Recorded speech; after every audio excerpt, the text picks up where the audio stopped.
kaligtasan mo sa Alerto 24.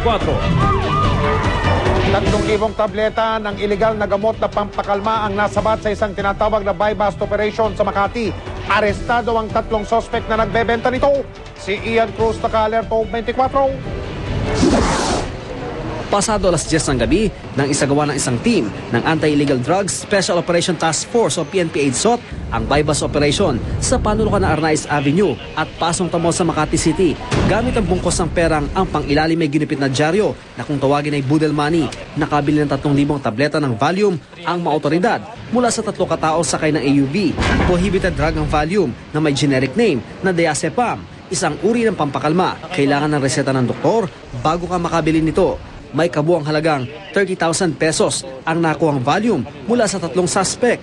May nakumpiska rin ang mga otoridad na di pa malamang timbang ng pinatuyong dahon ng marijuana. Base sa pagsisiyasat ng mga otoridad, karaniwang iniinom ito ng mga malimit gumimik at mga gumagamit ng ecstasy. Yung mga galing siguro sa party, nakatake ng ecstasy, hindi mapatulog, hindi mapakali, bibili ng Valium 10 para bumaba ang tama. Tinanggi naman ng 3 dinakip na may kinalaman sila sa bentahan ng Valium. Di raw ito kanila. Paano napunta yan sa inyo? Nandito lang kami, nakihitch lang yung dalawa, biglang, ayun, nandun na pala yung drug. Galing pa raw yung bansa ang mga droga, kaya naman posibleng may malaking sindikato raw sa likod nito, kaya nakakalusot sa bansa. Maharap sa kasong paglabag sa Comprehensive Dangerous Drugs Act ang 3 suspect. Ian Cruz, Alerto 24.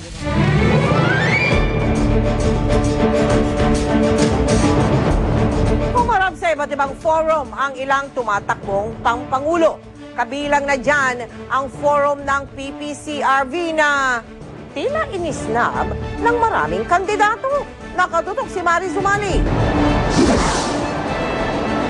Tanging sina JC De Los Reyes at Nicanor Perlas lang nakadalo sa PPCRV Candidates Forum sa Zamboanga City. Prioridad daw nila ang Mindanao sakaling manalo. Nagpasa rin sila sa mga katunggaling inisnabang forum. Campaign mode kasi sila, and siguro, I mean, I can't say that, but what I can say is sana, since it's a PPCRV-led forum, they should respect it by their presence. Dapat talaga mapakinggan ng tao directly from the candidates, not any advertising or infomercial. Ano ba talaga yung character niya, ano yung integrity niya, anong pananaw niya. Kabilang sa mga hindi nakadalo si Brother Eddie Villanueva na nasa Zamboanga City na rin. Humihingi siya ng paumanhis sa organizer dahil nawalan daw siya ng boses. Ibang forum naman ng mga estudyante ang pinuntahan ni Gibo Teodoro sa Dumaguete. May umuugong sa kanyang partidong Lakas Kampi CMD na kulang na sila sa pondo. Pagkontra ni Prospero Pichay, VP for membership ng partido, sapat ang kanilang pondo para masustain ang kampanya ng kanilang kandidato. Sadyang marami lang ang kanilang lokal na kandidato kaya dapat maghinay-hinay sa paggastos. Binisita naman ni Senadora Jambi Madrigal si Pastor Apollo Kibuloy sa Davao. Bago nito humarap na rin siya sa isang forum sa lungsod. Nagpahayag naman ng pagdududa si dating Pangulong Joseph Estrada sa napakalaking pondong ilalaan ng administrasyon sa power crisis sa Mindanao. Baka raw magamit pa ang brownout para maunsyami ang eleksyon. Yung corruption, yung power failure, and then election failure. Dalawa eh. So this is really a national concern. That's what we are worried about. Bumisita sa Senador Noynoy Aquino kaninang umaga sa 2 istasyon ng radyo sa Daet Camarines Norte. Ayon kay Aquino, buhay pa raw at nasa Amerika ang posibleng susi sa kasong pagpatay sa amang si Ninoy. Team leader daw ito na nakasakay sa SWAT van sa Manila International Airport noong araw na pinatay ang dating senador. Hindi raw siya kasama sa mga inimbestigahan ng Agrava Commission. Lahat po nung na-involved dito ay may nag-alaga po all these years kaya at mayroong usapan sila na may mga commitments na hindi sasabihin yung katotohanan. So, kumahanap ko man husa para walang katiyakan na sasabihin niya yung totoo. Quezon City at Caloocan naman ang inikot ni Senador Richard Gordon at Bayani Fernando sakay ng Transformer-inspired truck. Balikawida naman sa Senador Manny Villar ngayong araw. Inikot niya ang ilang eskwelahan at bayan. Mariz Umali ng Tutok, 24 oras. Chika Minute! Pinuna ng isang Twitter account na umano'y kay Regine Velasquez ang pagkanta ni Arnel Pineda sa Pacquiao-Clottey fight. Kay Reg nga kaya ang account na yon? Alamin natin sa chika ni Nelson Canlas. Thank you. Maraming maraming salamat sa nanonood. Tuwang-tuwa si Regine Velasquez nang ibalita niya ang mataas na ratings ng diva. Malaki raw ang pasasalamat niya na dumarami na ang nanonood sa kauna-unahang kanta serye sa bansa. Yeah, thank you. Maraming salamat sa nanonood ng lahat ng sumusubaybay sa Diva.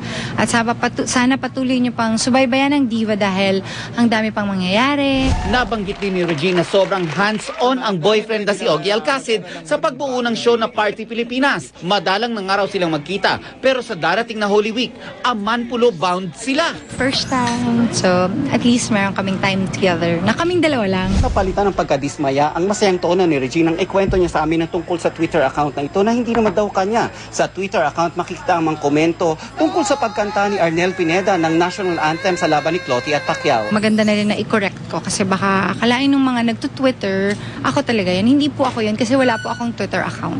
Alam mo, okay lang naman for you to keep the account, pero sana wag ka nang mag-pretend na ako yon. Nelson Canlas updated sa Showbiz Happening. Sex bomb Rochelle Pangilinan, may bago raw pag-ibig. Tutukan yan sa pagbabalik ng Chika Minute.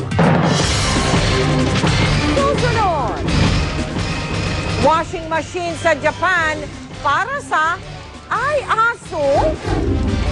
Itinatayong gusali sa Cagayan de Oro kung saan 5 trabahador ang natamunan ng gumuhong lupa. Wala raw building permit. At concert ni Manny Pacquiao sa Hawaii sa Linggo. Tuloy pa ba? Lahat ng yan dito sa 24 Oras.